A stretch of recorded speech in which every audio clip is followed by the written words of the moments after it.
Praise the Lord. Hallelujah. Aku asam. Aku àṣeyẹlé ni. Ọ̀gá aládùúgbò àti Jésù Kristi ló wà. Ilé ìjọsìn ilé tí wọ́n ti fẹ́ ṣe ìsìn kẹ́yìn fún ọkùnrin náà lọ́rùn lásìkò tá a wà níbi tí wọ́n ti gbé ara wọn wá sí ilé ìjọsìn. Kò sí ti fẹ́ bẹ̀rẹ̀ lásìkò tá a wà yìí. Ìkànnì yín náà rèé lẹ́yìn máa ń gbádùn tó máa fẹ́ wò. GboahTv òun náà rèé ibi tí nǹkan ti ń ṣe dáadáa. GboahTv òun náà lè wò yìí. Ẹ̀ka àbọ̀ ṣe púpọ̀ lẹ́ darapọ̀ mọ́ wa.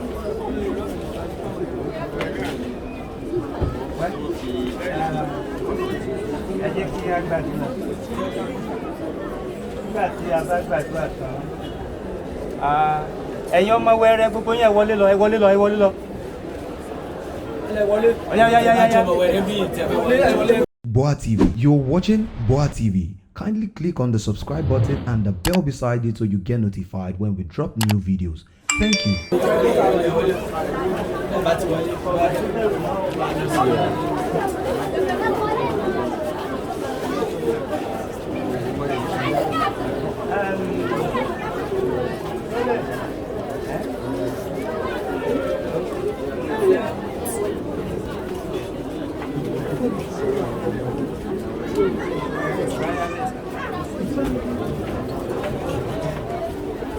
Ẹ jẹ́ kí a gbàdúrà ní orúkọ Jésù.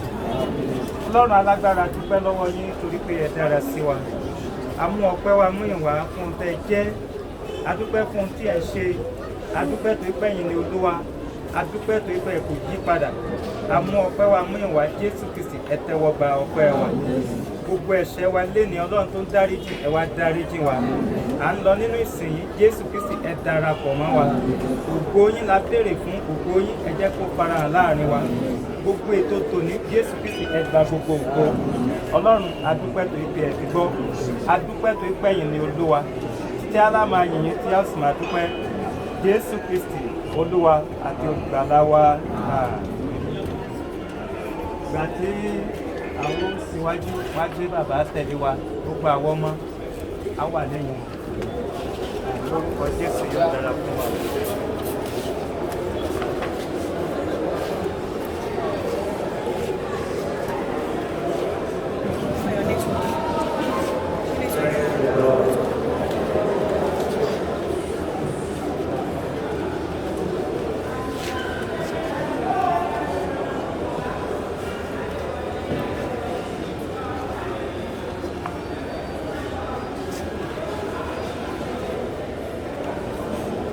What's your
ikú ní èrè ẹ̀ṣẹ̀. Ṣùgbọ́n ẹ̀kọ́ ọ̀fẹ́ Ọlọ́run ní iye kíkòrò nípẹ̀kan tí ó wà nínú Kristi Jésù Olúwa wa.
nígbà tí a wà ní ìfarabalẹ̀ tí ò sí àwọn tàbí àjáde Ọlọ́run ti wà láàrin wa ní àkókò ìdílé ẹ káwà ìjọba wà pàtó ìjọba tó kù sí ìjọba tó ìjọba tó dúró sí ìpàdé ẹ má jókòó ẹni ẹ káwà múlẹ̀ wà bẹ́ẹ̀ abẹ́sẹ̀ èdè sí ìsúná ẹni ẹ jẹ́ ká dìde dúró lọ́nà tó ẹ má jẹ́ ká pariwo mọ́ wà nílé Ọlọ́run báyìí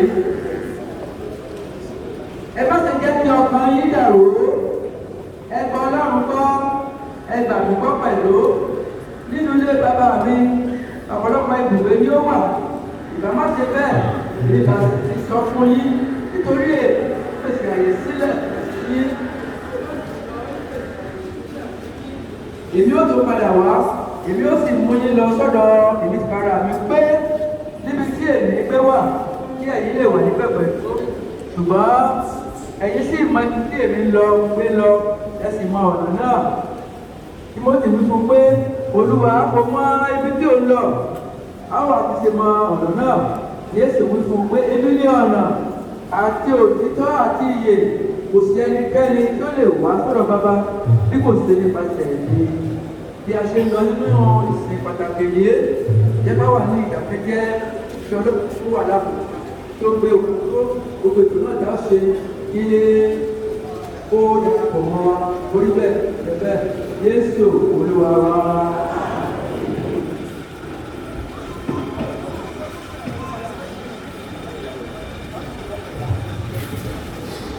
Praise the Lord. Orúkọ Jésù. Orúkọ Jésù.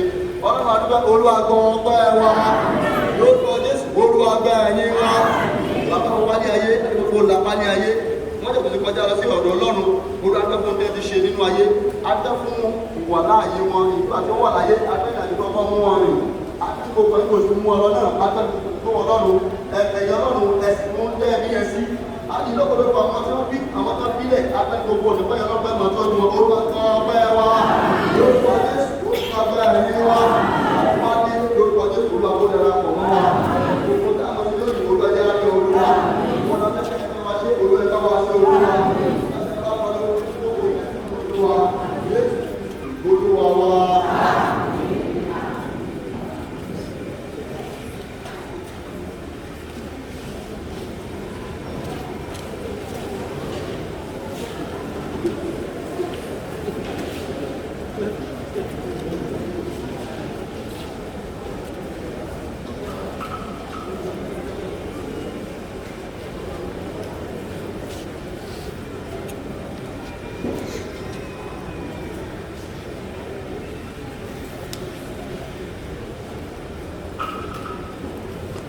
Praise the Lord. Bí a ṣe ń tẹ̀síwájú nínú ìsìn yìí, ẹ jẹ́ ká sí ìwé ìwọ wá sí ojú ìwé kẹjọ 527.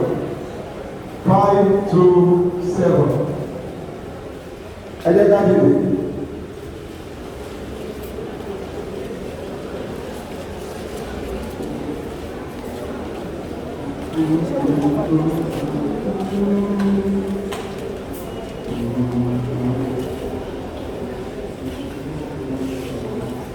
Ọkàn akẹ́kọ̀ọ́ bẹ̀rẹ̀.